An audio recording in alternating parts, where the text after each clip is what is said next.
Punjab colleges Rawalpindi Islamabad के ज़ेरे एहतमाम badminton और टेबल टेनिस के मुकाबलों का इनेकाद किया गया, जिसमें पंजाब कॉलेजेस रावलपिंडी इस्लामाबाद की 8 टीमों ने हिस्सा लिया।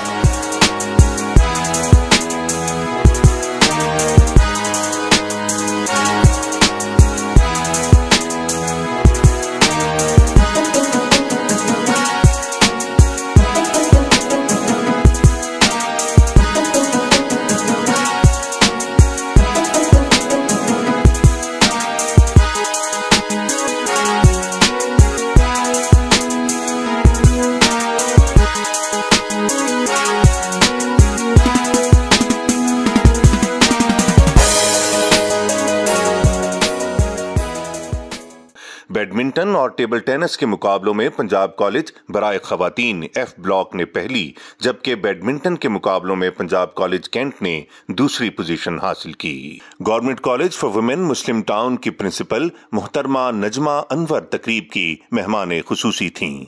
उन्होंने तकरीब से खिताब करते हुए कहा कि तलबा के लिए गैर निसाबी तामीरी सरगर्मियों के फरोग में पंजाब कॉलेज का किरदार हमेशा काबिल सताइश रहा। तलबा के दरमियान खेलों के मुकाबले उनकी मस्बत ज़हनसाजी, सेहतमंदाना रुझान और खुद एतमादी में इजाफे का बायस बनते हैं।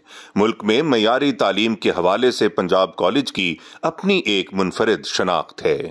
Director Punjab colleges Rawalpindi Islamabad professor Chaudhry Mohammad Akram ने तकरीब के शुरका और मुअज़्ज़ज़ मेहमानों का शुक्रिया अदा किया। उन्होंने खेलों में उम्दा कारकर्दगी का मुजाहरा करने वाले तलबा की भरपूर हौसला अफजाई की। पूरी कौम हमारी संगीत एडिक्टेड है, तो इसमें अपने लिए वक्त निकालना, स्पोर्ट्स के लिए आगे आना और अपने शेड्यूल में इसको शामिल करना, ये बड़ी खूबसूरत बात है।